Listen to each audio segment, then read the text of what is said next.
Good day, people. Pastor Will here with Madrid United Methodist Church in Madrid, Alabama for November 15th, 2020. A shout out to my brother Chad. Happy birthday. Brother, I love you. I hope you have a good day.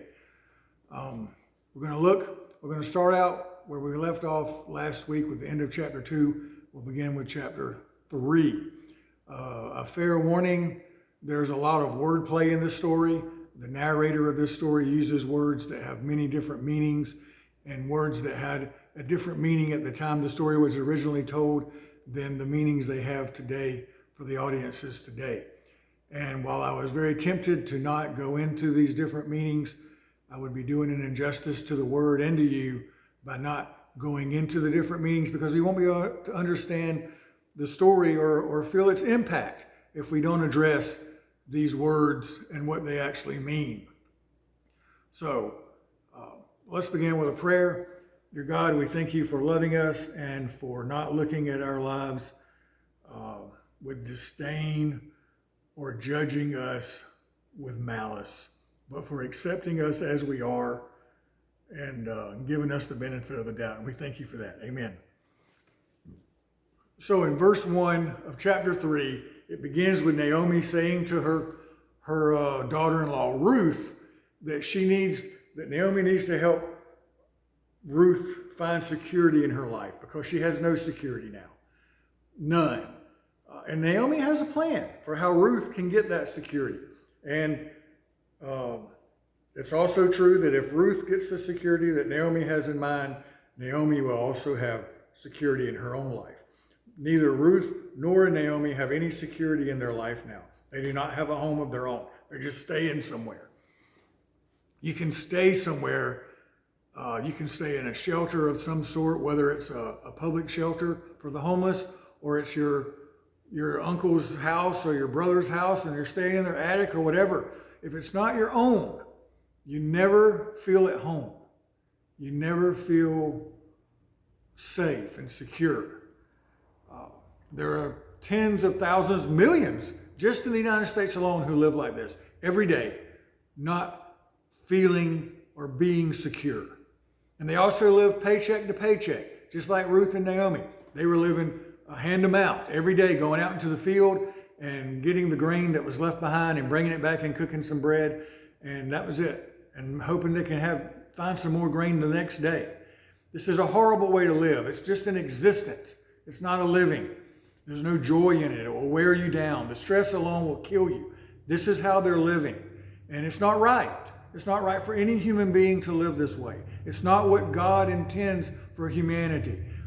God created the Garden of Eden so that God's creation would have a safe place and a safe sense of well-being, that they were in a safe place and well cared for. That's what God intends for creation. And that's what followers of God intend for creation. That's what we work toward and work for. So how does that happen in this story? We will see in this story from the results of the story that God wants God's creation to live in safety and security and not worrying about living paycheck to paycheck or hand to mouth or whatever. And we'll see that this is accomplished very simply. It is accomplished by people not judging each other and instead helping each other. That's it. Our society is in a big mess simply because people are greedy and selfish and judgmental. They look down on people who are different, and they judge them, and they won't help, and they won't share what they have. It's that simple. So, Naomi has a plan for her daughter-in-law Ruth, and she tells her to take a bath. You know, this was kind of rare that day. That day you didn't take a bath every day or even every week or even every month. Take a bath and get yourself dressed up and anoint yourself with perfume. Get yourself smelling good, because I've got an idea for you to follow through on. And this, going through these actions for Ruth, in Scripture, we find in Scripture that this symbolizes one of two things. I think in this case, both of these are the case. One, it marks the end of Ruth's mourning for her deceased husband. This is a ritual to go through to stop mourning and stop looking back and start looking forward. And secondly, it's preparation that a bride would take for a wedding. And this is also the case for Ruth. She is looking at getting married. So now we move into the sexual and religious overtones of this text. It's not possible to fully appreciate or understand this text without realizing the sexual overtones. We often try to skip over this and try to make this a quaint little love story. Well, that's not what it is. Naomi's plan is for Ruth. It is a love story, but I wouldn't say it's quaint. It's stark. It takes guts. It's courageous. It's a courageous love story.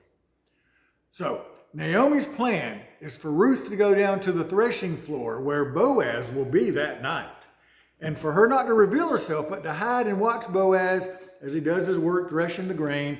And then Boaz will get sleepy and tired, and he'll eat his fill and drink his fill, and he'll feel sleepy and he'll go to sleep.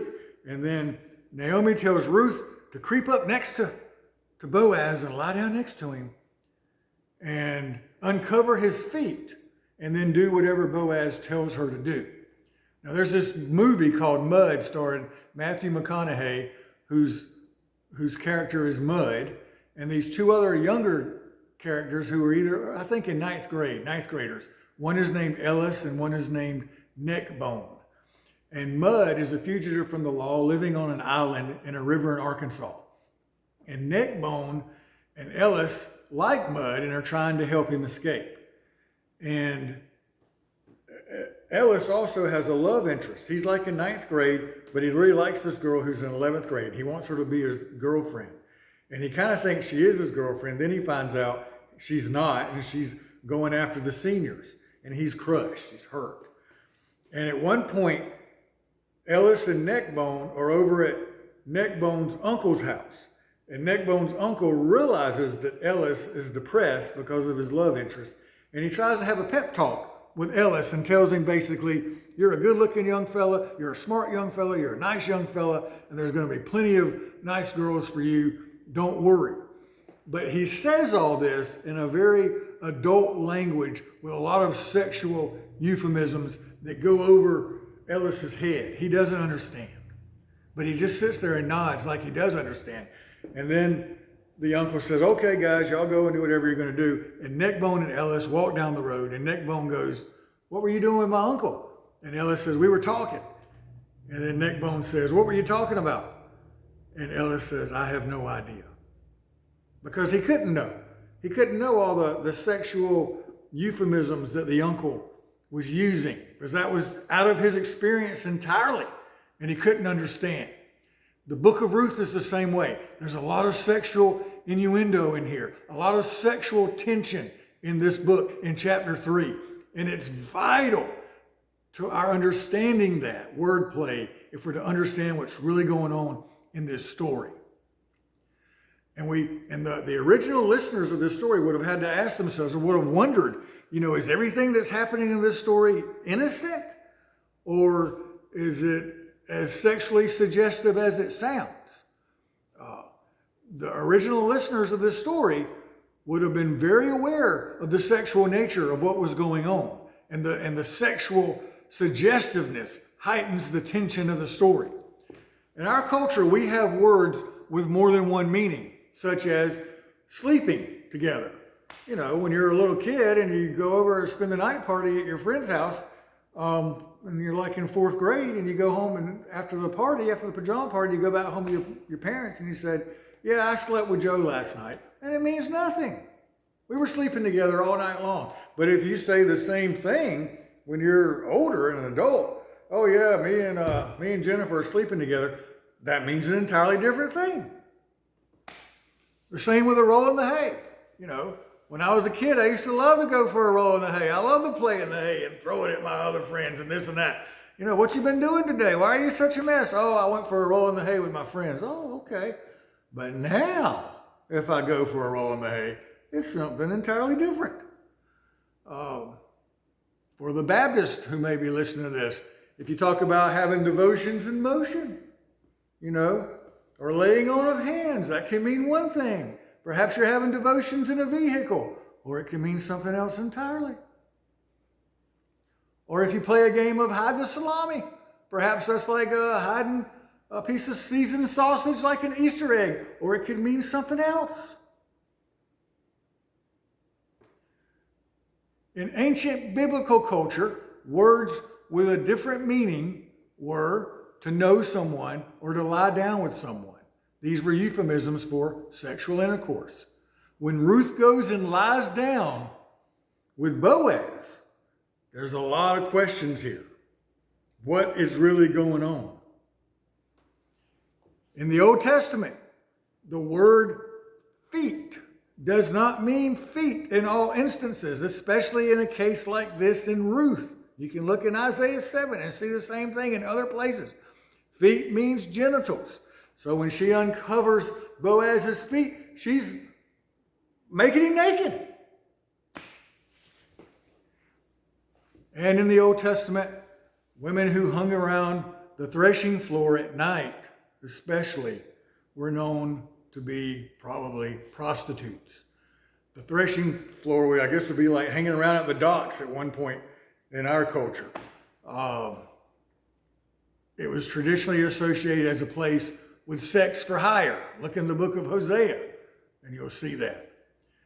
It's also important to note, and the original hearers of this story would have known this, that the ancestors of Ruth and Naomi both used sex to get justice due them.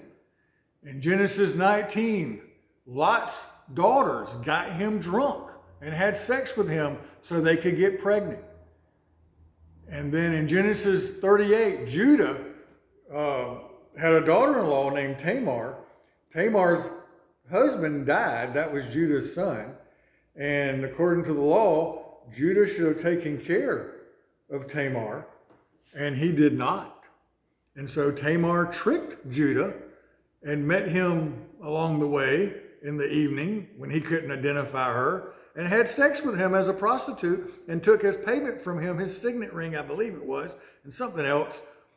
Because he said, I don't have any money, I'll come and pay you later, but here's this, I'll be back. And then later, Judah brought Tamar before the court for something and was condemning her. And then she produced these things and said, who is to be condemned here, me or you? And she had to go to resort to these drastic measures to get justice for herself.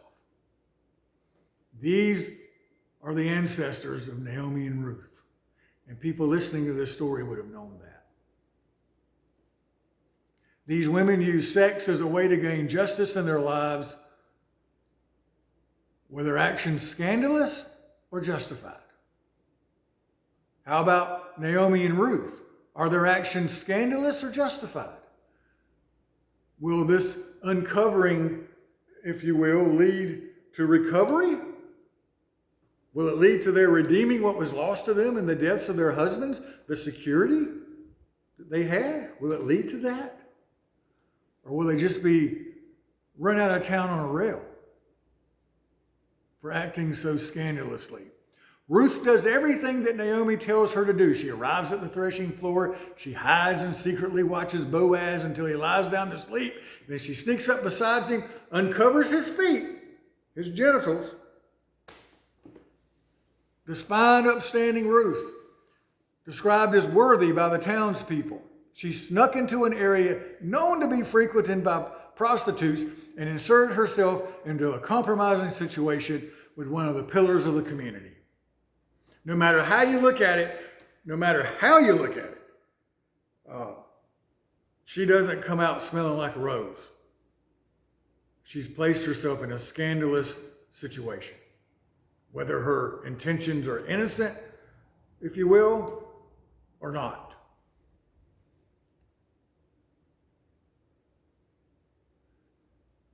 No matter what, if the community knew that Ruth was in this situation, they would not condone her actions. Now, beginning in verse 8 and following, we enter into the recovery part of the story. Deep in the night, Ruth is laying there beside him. He's uncovered, he's naked. He wakes up and finds Ruth beside him, and he's sitting there naked.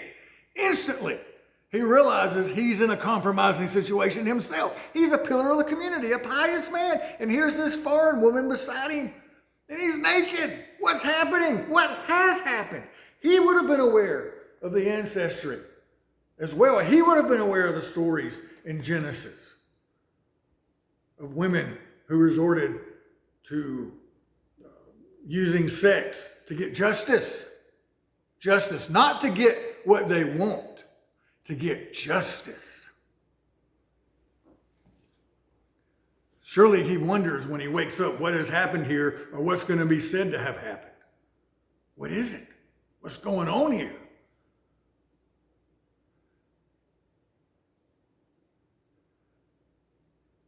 Earlier, Boaz told Ruth that he admired her and hoped that she got justice, the justice due her for her overwhelming kindness to her mother-in-law, Naomi.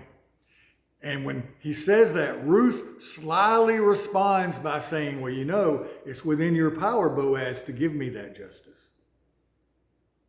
Is that what's happening now? Is that what's happening now? Is that what's going through Boaz's head? Has Ruth taken things a step forward and practically forced Boaz's hand? How does Boaz respond to this? What's his interpretation of what's going on? Up until this part of the story, Ruth has done everything Naomi told her to do. At this part in the story, when she uncovered Boaz's feet, Naomi says, now Boaz will tell you what to do. But in the story, that's not what happens. Ruth tells Boaz what to do. She says to Boaz, spread your cloak over me. In other scriptures, this phrase is a metaphor for marriage or sex. It could mean either one. It could mean, Ruth could be saying, you know, I'm offering myself to you sexually, or I'm proposing marriage to you. Either one's pretty bold. Which is it? Is Ruth making sexual overtones or a marriage proposition? Is Ruth challenging Boaz to make good his earlier wish? To see to her well-being, to see to her security. In verse 11, Boaz responds, I will do for you all that you ask. And then he goes on to say, to arrange his marriage to Ruth.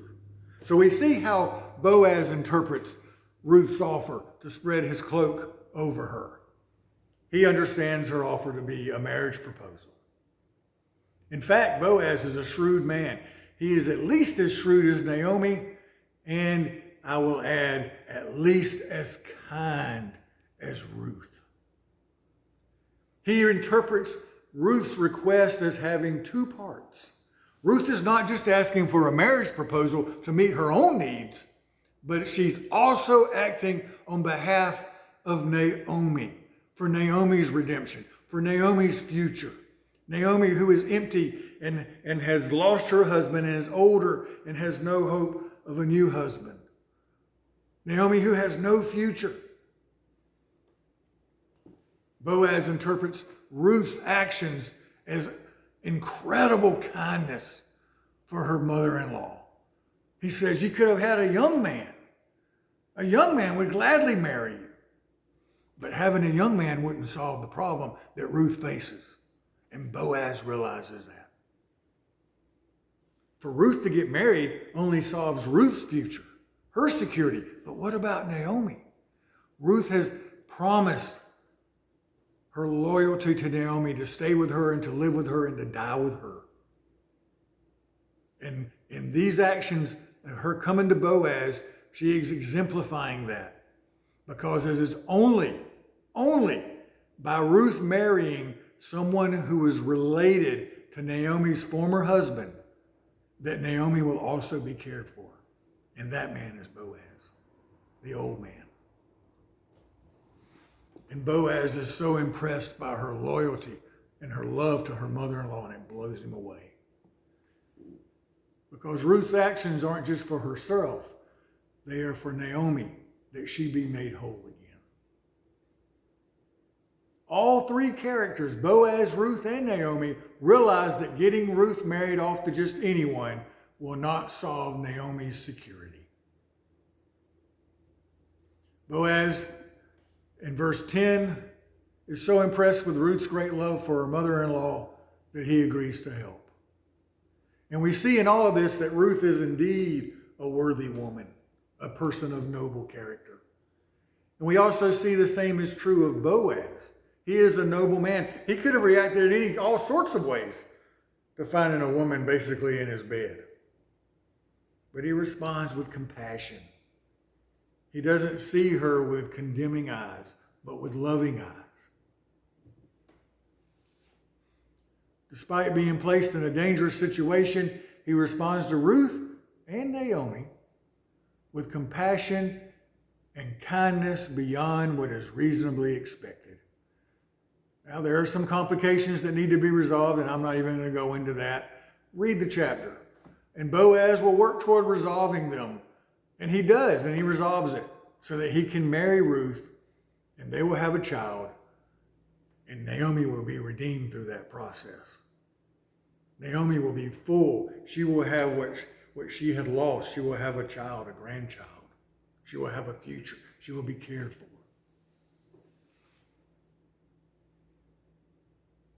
In verse 14, we see that the sun is coming up, and Boaz makes sure that Ruth leaves at first light before anyone can see her and identify her and can see her, because if anyone saw her, a woman, leaving the threshing floor, she would be associated as having been a prostitute, a woman of the evening.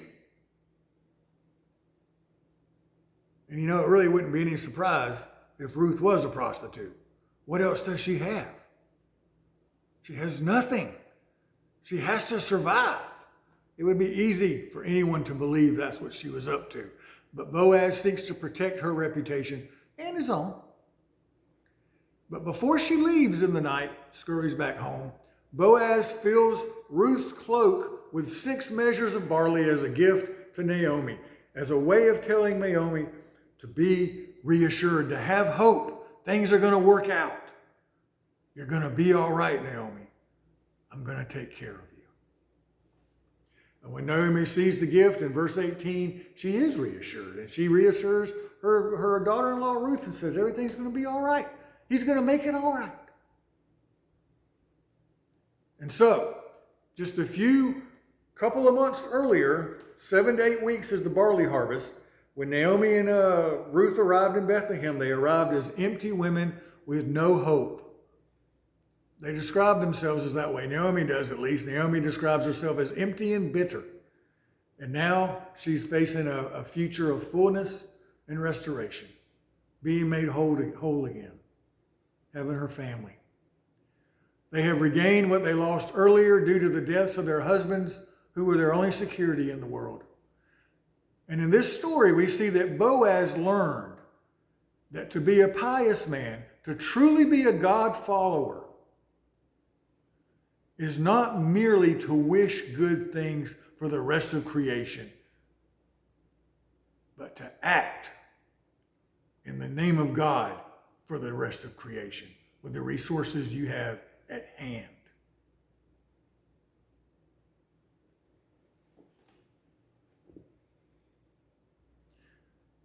It was not enough for Boaz to wish Ruth and Naomi well when he had the ability to help make them well. It's not enough to wish that people aren't hungry in our society when we have the ability to feed people. It is not enough to wish people who are homeless had a place to live when we have the ability to provide a place for people to live. It is not enough to wish that there was peace on earth when we have the ability not to fight and kill our enemies. We can wish and wish and wish and pray and pray and pray and say, God help you. But if we're not going to back it up with words acting on behalf of others, it doesn't mean a thing. It is not enough to wish a better life for refugees living in cages at our borders when we have the ability to free them and welcome them into our lands. We are responsible for the well-being of others in this world, and others' well-being and restoration is accomplished through our actions, helping one another. Looking at another person and their actions not as scandalous, but looking with compassion and seeing that they're another human being trying to survive. Ruth and Boaz and Naomi all cared for each other, and they all acted to help each other.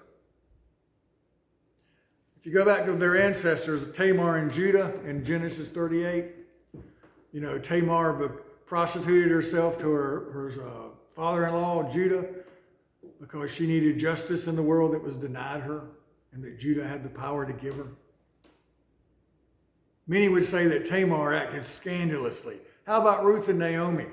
Did they act scandalously? Ruth's community, the little town of Bethlehem, would have looked down on Ruth for her actions and they would have condemned her. But Boaz, and through Boaz we see God recognizes her actions as love beyond comprehension. A great loving kindness that goes beyond the call of duty. When I was a young boy living in Hawaii, on Oahu, many times when my dad was in his office, he was a pastor, and he was at his office in the church building, and I would go over to see him after school, and then I would just wander around Honolulu. I know it sounds really wild. I wouldn't do that with a child today, but back then, I would just wander around Honolulu, go to the beach, go to the zoo, it was free, just do things, climb trees. I was right there on Waikiki Beach. But there was this little store, like a general store, but a little store downtown on the corner, right down from the office. And I would go in there and buy red licorice. And outside of the store were these young women who were they were very pretty. And they were laughing and cutting up, and they would talk to me. And they knew who my daddy was, and they would call my daddy by name and say, how's your daddy doing, this and that. Well, one day, these young women, we went home, and these young women were at our house, and they were there for dinner. And we all sat around the table together and ate. And I noticed there was some tension between my mom and my dad. I didn't understand why. Maybe I just assumed maybe he brought them without mom being prepared, and she was nervous or something. I don't know. And it was not until years and years later, that I came to know that those young women were all prostitutes, all of them. And Dad had befriended them. He was a pastor in the community, and he kind of took them under his wing, if you will. I guess I better watch myself with that in the biblical sense. But he took care of them as he could, and he accepted them and he loved them. And I think of how many people in that church, or in any church, in your church, would look at those women with what kind of eyes? Scandalous, judgmental eyes, or loving, caring eyes. These young women, some of them had children, and they were doing whatever they could do to take care of those children. That's love. That's incredible love. I think about the drug dealers we talk about. I met a drug dealer one time. I broke down on my bicycle in the rain, and I went up to his house and asked him for a ride, and he gave me a ride home. And when we got home, he saw a car in my driveway. It was a Corvette. I had a Corvette then. And he said, is that your car? And I said, yeah, that's my car. And I said, he said, oh, you like Corvettes? I said, yeah, I like them all right. And he said, okay. And, he dropped me off and he left. And when I had knocked on his door, I had noticed when he came to the door, he was drinking a certain kind of beer. So I went and I got him a case of that beer. And the next day I took it to him as a thank you. I said, thank you. I really appreciate you giving me that ride. I was a stranger and I showed up, and you had a lady friend over and you took your time and gave me a ride. And he and I became friends, and I learned that the rumors about him being a drug dealer were true. He had dealt in drugs, and he had spent his time in prison. And as we became friends over the years, one day over the days really, he said, I noticed you like a Corvette. I want to show you something. And he took me back into his barn and turned on the lights, and it was just a state-of-the-art facility with every year Corvette ever made. He was a decent fella and often helped me help other people. I would find out about people who needed help, and he would provide the money. How do we look at that man? Were his actions scandalous or justified? I think of exotic dancers who are doing what they have to do to get through life. Thieves. How do we look at people? Who do we hold in esteem? Compare these people to those who our society often holds in esteem. Politicians and wealthy people and celebrities. Why? What do they do for anybody? All the way through the scriptures, who does God esteem? Rahab, the prostitute who saved Israel. Mary, a young woman. Always the unexpected. Always those who act out of incredible loving kindness, which the world condemns. Did Ruth act scandalously, or did she act out of loving kindness? The truth is, both. She acted scandalously, and she acted out of great loving kindness. How do we accept people? How do we see people? How do we learn from people? This story is about people recognizing goodness in each other and doing what they can to help each other to get through life. That's the call of the church. Help one another. Help those the rest of society is condemning. Love them and learn from them. And I think in the process, be associated with the holy, with God. That's the story for today. Next week will be chapter 4, the last chapter in Ruth. I hope the best for you. If I can do anything for you, let me know. Peace be with you.